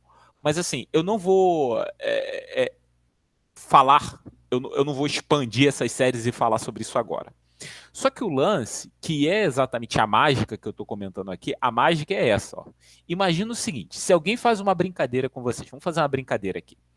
O cara fala assim, olha, tenta adivinhar que função eu sou. Aí o cara fala para você assim, eu sou uma função de R em R que leva a soma na soma. Ou seja, T de A mais B é T de A mais T de B. Tudo bem? Você é uma função que faz isso. Quem é você? Obrigatoriamente, isso teoricamente vocês também veem no curso de análise, obrigatoriamente você é AX. Se você é uma função que leva a soma na soma, você é AX. Beleza? Aqui, a gente tem uma função que está levando a soma no produto. Beleza? Você tem uma função que leva a soma no produto. Então, isso é maravilhoso. Porque a única função que leva a soma no produto é a exponencial. Não tem outra. A única função que leva a soma no produto é a exponencial. Não tem outra. Você está em qualquer outro espaço maluco, vai ser ou a exponencial ou alguma função que é igual a exponencial. Então é exponencial. Em qualquer contexto. Então, aqui, e isso quem descobre é o Euler, por isso o Euler faz começa a fazer esse tipo de representação e a gente passa a aceitar de certa forma, se bem que na época deles eles trabalhavam muito bem com essas somas de tanto séries de Taylor, séries de potência, eles trabalhavam bem com isso, com essas representações. Então, eles chamarem isso aqui era algo que eles viam com certa naturalidade. Mas, assim, o que eu acho maravilhoso é que a única função que leva o produto, a soma no produto, é a função exponencial. E isso é uma coisa que vocês têm que levar um pouco na mente de vocês. Se você tiver essa propriedade, que é a propriedade Chan da função exponencial. Ela conseguir fazer isso. Ou seja, você tem que...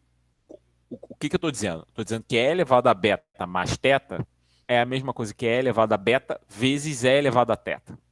É claro que eu podia usar uma outra constante qualquer, só que a exponencial neperiana, né, na verdade, assim, esse E aí, na verdade, ele tem mais a ver com Euler do que com Neper.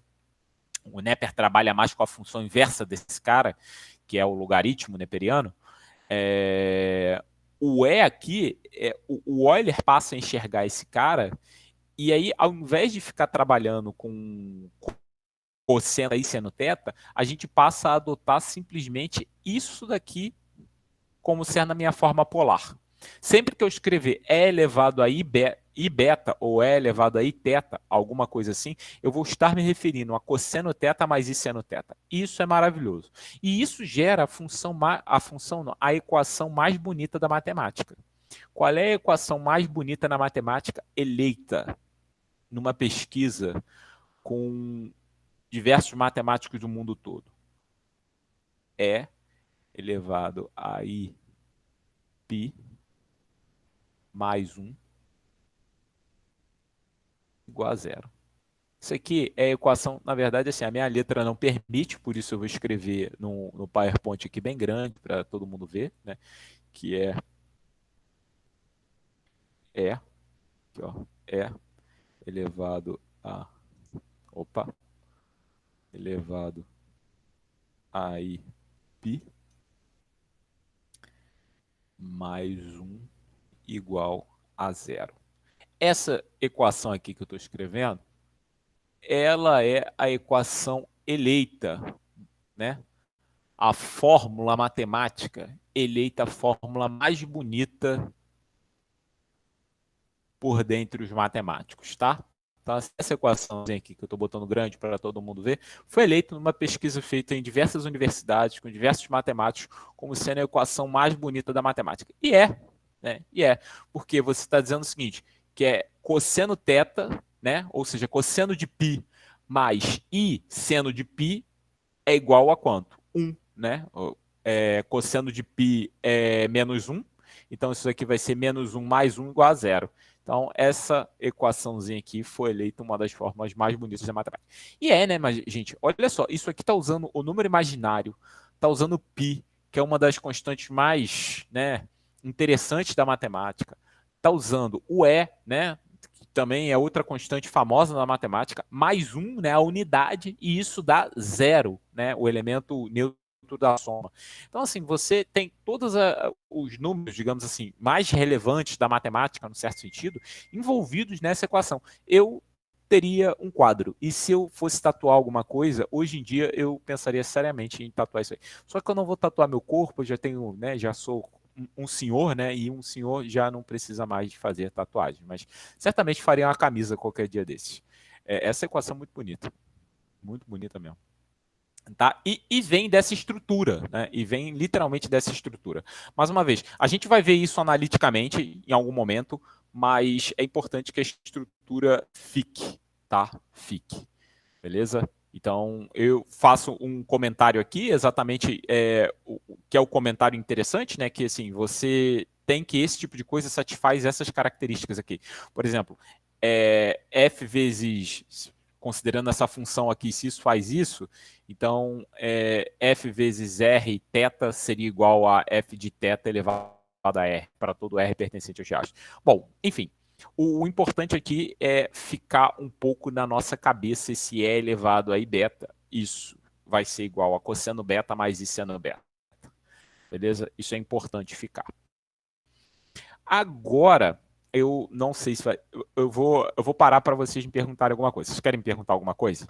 Pode. Estamos indo bem aí? Desculpa que eu Posso? estava anotando aqui a equação e eu perdi aqui o quadro. E elevado a i. Π mais 1 E elevado igual a a zero. i π mais 1 Mais 1 igual a zero. E isso corresponde a E seno. Isso corresponde a cosseno de π mais i seno de π. Isso é a mesma coisa que... Opa, aí. Entendi. Isso Tá. Só o E Isso é elevado mesmo. a IP, né? Isso. Eu vou Só o escrever quê? aqui de novo. Ó, Sim, faz sentido, é verdade. Só a elevado primeira a i... parte da equação. elevado a i π é igual a cosseno de π mais i seno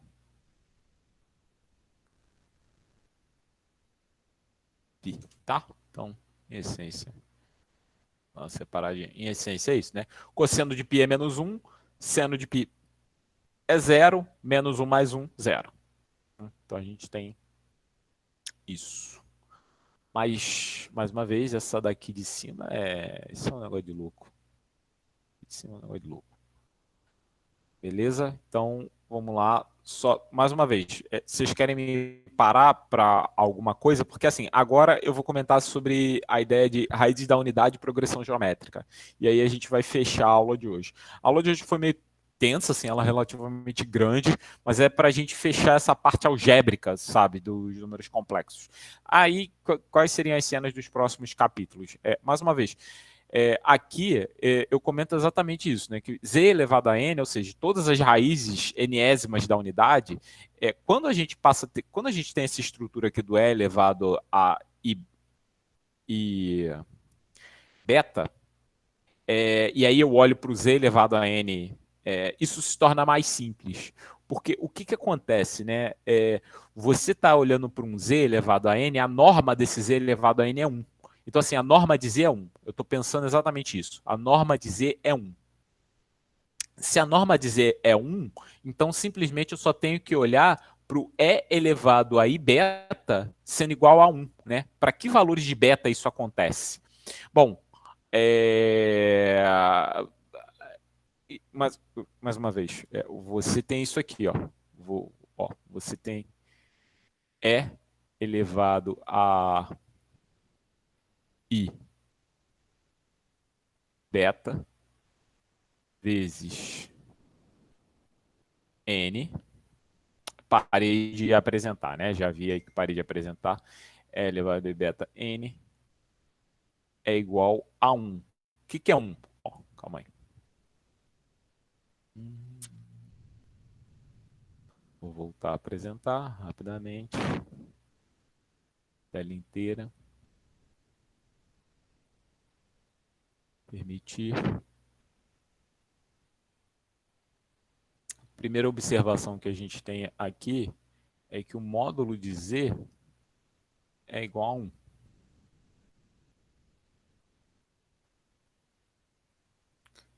Não estou apresentando, né? Estou vendo aí que não estou apresentando. Então não vai adiantar nada. Ah, tá. É porque minha internet, né, cair.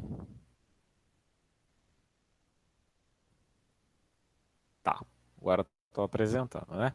Então, na hora de tentar resolver Z elevado a N igual a 1, o que eu tenho que pensar, vocês vão ver que as soluções vão aparecer aqui, mas o que eu tenho que atentar é o seguinte, é que módulo de Z é 1.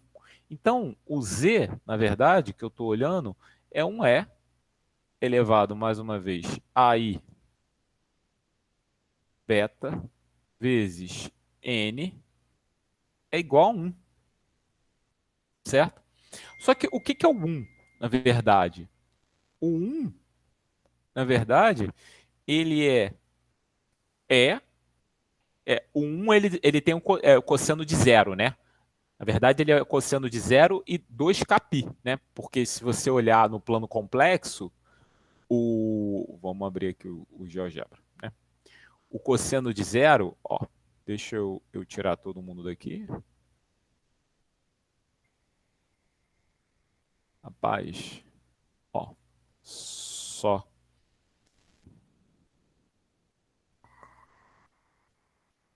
Vou botar 0 aqui e 0 aqui, tá? Ó.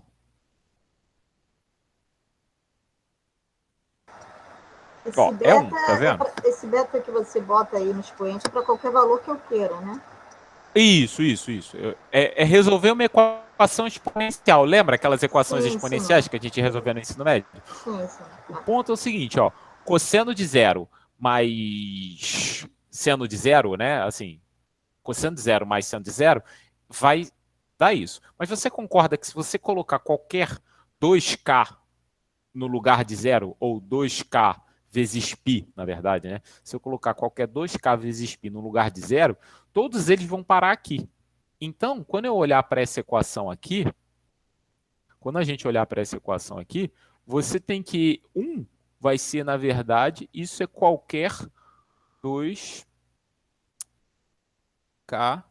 vezes π i. Bom, eu estou resolvendo uma equação exponencial. Ó, eu tenho que I beta n vai ser igual a 2k πi. Isso vai implicar que beta vai ser igual a 2k π sobre n. Correto? Né? Porque eu estou olhando para esse pedaço aqui e para esse pedaço aqui. Mas assim, olha só como isso deixa resolver esse problema aqui fácil. Mais uma vez, vocês entendem que eu não resolveria esse problema de maneira tão fácil? Você vê como eu resolvi aqui? Sim, bonito, tranquilo. Vocês viram? Eu espero que vocês tenham entendido o que eu tenha falado, né? Porque, eu não peguei esse N não, Marcelo. Esse N aí é o K? Não, olha, Z elevado a N. Não, é Z elevado a N. Ah, tá. Isso aqui isso aqui, só para registrar, calma aí, vou tirar. Isso aqui é, né? I beta elevado a N. E aí, né, a mesma coisa que isso. Mais uma vez, porque o módulo é 1, ó. Se eu estou olhando isso aqui com o módulo 1, eu tenho isso. Então, uma consequência disso é que o beta, né, as soluções dessa equação aqui, eles vão ser esse cara aqui. Ou seja, ele vai estar distribuído, por exemplo, se o n for 2, então eu vou ter as soluções dessa equação como sendo mais ou menos 1. Se o n for 3, aí se o n for 3, e aí vem aquele aplicativozinho que eu coloquei lá para vocês, onde vocês podem ver as raízes enésimas de qualquer cara, em particular as enésimas da unidade, que você vai ter 3 raízes, né? Porque até ele dar uma volta completa, eu preciso de o K seja no mínimo 3, certo? Até ele dar uma volta completa, né? Se o N, né? Mais uma vez, o K, ele para dar uma volta completa, ele está aqui, ele é menor do que N e maior ou igual a 0, né? Ou, na verdade, maior ou igual a 1. Não, a 0, né? 0, isso. Acho que o K pode Não, ser não, 0, né? Porque a primeira volta não é K igual a 0. Mas aí é nesse caso específico. O Z igual a 1 é que é a solução. O 1 é solução. Então, ó, K varia de 1 até N, entendeu? Varia de 1 até N. Porque ele só dá uma volta completa em N. Então, assim, esse vai ser o número de soluções. E aí a gente vai definir certinho cada uma das soluções, que é exatamente o que aparece aqui, ó. Por exemplo, ó, então as conhecidas são as raízes enésimas da unidade, vão ser esses caras aqui, exatamente, ó. 2 elevado a kpi dividido por n, né? Que vão ser as soluções. E aí o interessante, esse exemplo aqui é o exemplo que eu tenho z igual a 4, e aqui eu tenho z igual, n igual a 4, então a gente tem 4 bonitinhos ali, né? Que vão ser exatamente 1 menos 1 i menos i. E depois se eu tenho k igual a 8 nesse caso aqui, né? E aí eu vou ter esses caras aqui meio intermediários, se não me engano isso vai ser um raiz de 2, 45 graus, né? Vai ser isso, 45 graus, menos 45 graus. Esse cara aqui é quem? Acho que é o 135, né? Acho que o W2 aqui ele vai ser o 135, e o W4 vai ser o menos 135, né? Estou olhando assim e assim, né? Mas, enfim, tá? E aí a gente tem uma coisa interessante que é legal perceber, é o seguinte, que Z menos 1, Z elevado a N menos 1, isso daqui tem uma cara interessante, né? Isso aqui tem uma cara interessante. Isso aqui, eu posso destrinchar isso como sendo esse tipo de soma aqui. Então, se perceba que quando você olha para essa equação, né, ou seja, eu estou olhando, a equação é essa. Mas quando você olha para essa fórmula aqui, o 1 sempre é a solução dessa equação. Então, se você dividir esse polinômio aqui por 1 menos z, enfim, é 1 menos z ou é z menos 1? Agora eu estou em dúvida. É 1 menos z mesmo. Se você dividir esse polinômio por 1 menos z, você vai encontrar isso daqui. É o contrário, tá, gente? Aqui, desculpa, falha minha, eu botei tudo ao contrário. Isso aqui, eu botei ao contrário, tá? Depois eu troco lá, mas isso aqui é menos 1 aqui, tá? É z menos 1. Aqui, tá, aqui tudo bem, porque eu botei em cima desse jeito e embaixo também. Mas se aqui é assim, tá. Então, beleza, aqui era trocado. Então você vê, o que é 1 mais e ao quadrado, mais e ao cubo? Isso é uma PG. Se você fizer, por isso que eu coloquei aqui assim, ó, raízes da unidade e progressões geométricas. Porque você pode olhar essa equação, na verdade, como sendo o resultado, quase que o resultado de uma PG. E isso vai ser, isso é uma coisa bacana no decorrer do curso. Mais uma vez, o curso de variáveis complexas, ele permeia todos os cursos, todas as disciplinas que você vê no curso de matemática. Em que sentido? Quando eu digo curso de matemática, eu digo na escola também. Isso não é abstrato. você apresentar as coisas com PG. Eu acho que as raízes enésimas da unidade, elas podem ser a porta de entrada do entendimento das variáveis complexas na escola. Mais uma vez, por que isso? Porque o produto, quando você pega um cara de normal 1 e faz o produto dele, dois elementos, e você manda fazer o produto, isso é uma rotação no plano complexo. Então, isso pode ajudar o aluno a pensar coisas.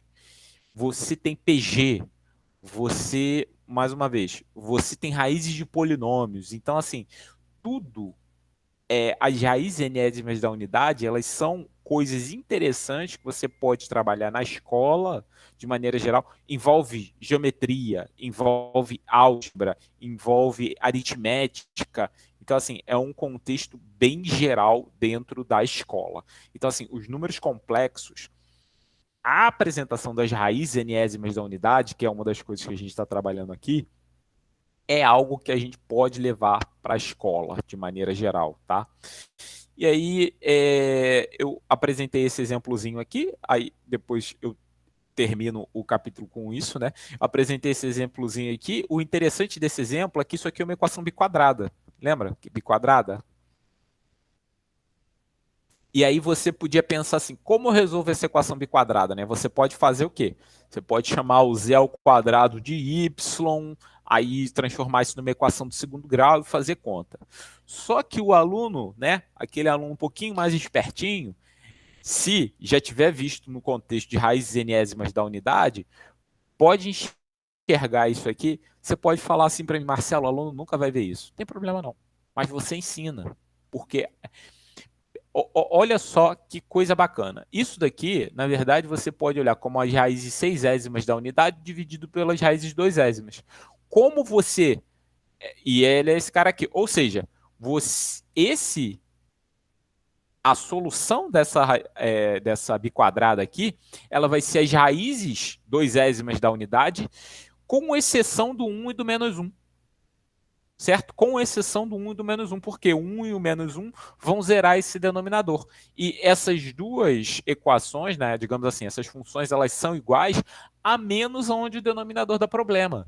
Então, o que você faz? Você faz o seguinte, olha, elas não são iguais? Então, se eu calcular as raízes seisésimas da unidade e retirar o 1 e o menos 1, que é quem dá problema do meu denominador, acabou. Então, eu vou ter as soluções dessa biquadrada aqui, 1 mais e ao quadrado mais e a quarta, simplesmente como sendo as raízes seisésimas da unidade, com exceção do 1 e do menos 1, né? Então, assim, com exceção do 1 e do menos 1. E o legal desse tipo de questão é que o aluno pode responder. É claro que você pode falar para o aluno responder em termos de senos e cossenos. Mais uma vez, eu, como professor, eu acho que essa coisa do seno e cosseno confunde mais, atrapalha mais do que ajuda, tá? Quando eu fui ensinar variáveis complexas, e aí eu tinha que ficar trabalhando com aquele negócio de cosseno teta, mais isso seno beta, seno teta, mais isso seno teta. Rapaz, isso causava uma confusão danada. Só que, isso eu tô falando, eu dei um curso de matemática básica, sei lá, acho que eu estava chegando na Unirio. E aí eu falei assim, porra, cara, sabe uma coisa? Nesse curso de matemática básica, no curso de matemática básica antigo, tem uns 10 anos que isso aconteceu. E aí eu dei ele de um jeito. No período seguinte eu peguei ele de novo e falei assim, sabe uma coisa? Eu vou abolir esse negócio de cosseno teta e seno teta e vou falar da exponencial e vamos trabalhar com essa exponencial aí, vamos tirar esse ranço do cara achar que a exponencial é uma coisa difícil. Era aluno de primeiro período. E foi muito melhor. Todos eles entenderam bem, de forma bem melhor, o conceito, a ideia das raízes enésimas da unidade e como elas funcionavam, a partir dessa ideia que eu estou apresentando para vocês aqui, que é olhar elas como sendo esse E elevado a i θ. Por quê? Em essência, o que importa é isso aqui, ó. Né? O que importa isso aqui. Aquele número, de maneira geral, ele mais atrapalha, como eu disse, mais atrapalha do que ajuda. O que eu quero que ele entenda é que esses caras aqui podem ser representados num plano cartesiano utilizando essas ideias. Entendeu? Utilizando essas ideias. Se isso eu quero saber o ângulo certinho que vai dar e tal. Não, só quero que ele entenda que eu consigo fazer isso e ele consiga, de repente, localizar essas raízes no plano. Para mim é mais que o suficiente. Então, se eu ficar cobrando aquela coisa do seno teta, cosseno teta, explicite todas as raízes, aí o cara se confunde. E aí ele acha que ele não gostou de variáveis complexas porque ele tinha que ficar destrinchando aqueles ângulos e o cosseno se confundindo, entendeu? Então, assim, isso daqui vem para facilitar. Tá? A meu ver, isso facilita demais o trabalho. E são 10h03 da noite e a gente já fechou a aula aí, né? Desculpa aí ter ido até tão tarde. Deixa eu parar essa gravação. Professor, você me tira só uma dúvida. Ali no material, logo antes de começar o tópico 4, tá, quando estamos falando em seno e cosseno